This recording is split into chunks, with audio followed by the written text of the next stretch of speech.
பிரேஸ்தல்லா சோத்திரம். கர்த்தர் நல்லவர், அவர் கிருபை என்றும் இருக்கும். ஆமென். நல்ல கூட விசேஷமாக இந்த திங்கட்கிழமை காலை பொழுதுல கூட ஸ்கூல் ஆரம்பிச்சிட்டாங்கன்னு நினைக்கிறேன். ஒவ்வொருத்தருக்கும் ஸ்கூல் ஆரம்பிச்சிட்டாலே ஒவ்வொருத்தருக்கும் பயம் இருக்கும், ஒவ்வொருத்தருக்கும் உற்சாகம் இருக்கும். இப்போ இந்த நாளையில் எல்லாம் என்ன செய்யணும்? உற்சாகமாக நீங்கள் என்ன செய்யணும்? கடந்து போக வேண்டும். நீங்கள் உற்சாகமாக கடந்து போய் சோத்திரம் நீங்கள் உங்களுடைய பள்ளி அறையில் உட்கார்ந்து நீங்கள் சந்தோஷமாக இருக்க வேண்டும். சோத்திரம். ஒருவேளை நீங்கள் கடந்த நாளில் அதிகமாக படித்தவங்க, பாஸ் பண்ணவங்க, அவங்க பக்கத்தில் உட்கார்ந்தவங்க இன்றைக்கி உட்காரவாங்கன்னு நீங்கள் நினைக்க வேண்டாம். தப்பாகி போயிடும். அவங்க பக்கத்தில் தான் உட்காரணும்னு நினைக்க வேண்டாம்.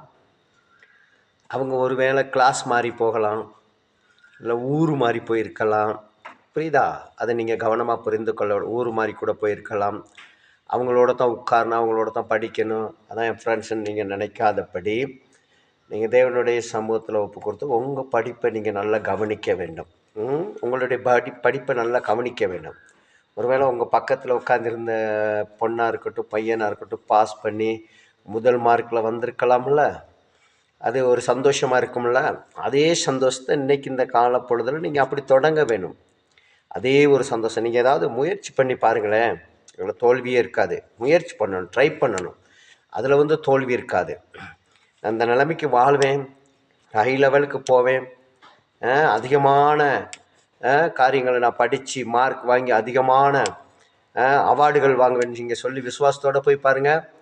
அந்த விசுவாசம் தான் உங்களுக்கு ஆசீர்வாதமாக இருக்கும். சரிங்களா? சோத்திரம். அப்போ நீங்கள் அந்த ஃப்ரெண்ட்ஸ் உட்காரலன்னு கவலைப்பட வேண்டாம், வேறு ஸ்கூலுக்கு போயிட்டாங்கன்னு கவலைப்பட வேண்டாம், வேறு காலேஜ் போயிட்டாங்கன்னு கவலைப்பட வேண்டாம். நீங்கள் உங்களுடைய படிப்பை கவனிங்க, காலேஜை கவனிங்க, உங்களுடைய படிப்பில் முன்னுரிமை கொடுங்க. உங்களுடைய படிப்பில் தான் கான்செப்ட் ஃபுல்லாக இருக்குன்னு ஒழிஞ்சு வேறு எதில் இருக்கக்கூடாது. சோத்திரம். அல்லேலூயா. இல்லைன்னா உங்களுக்காக செபிக்க விரும்புகிறேன். பரிசுத்தம் உள்ள ஆண்டவரே, நல்ல வேலைக்காக நன்றியோடு துதிக்கிறோம், சோத்தரிக்கிறோம். விசேஷமாக ஆண்டவரே, இயேசுவின் நாமத்தில் இந்த ஸ்கூலுக்கு போகிற பிள்ளைங்க ஒவ்வொருத்தரையும் பிதா குமார பரிசுத்த நாமத்தில் ஆசீர்வத்தை அனுப்புகிறேன். பிள்ளைகள் ஆசீர்வாதமாக கடந்து போய் ஆசீர்வாதமாக திரும்ப வரும் வரைக்கும் தேவனுடைய கிருபையும் தேவனுடைய பிரசனமும் இருக்கும்படியாக நான் ஜெபிக்கிறேன். ஆண்டவரே, இந்த பிள்ளைகளை படிப்பில் ஞானத்தை கொடுங்க, கவனத்தை கொடுங்க. ஆண்டவரே, புத்திகளை ஆண்டவரே ஆசீர்வாதமாக மாற்றி தரும்படியாக ஜெபிக்கிறேன்.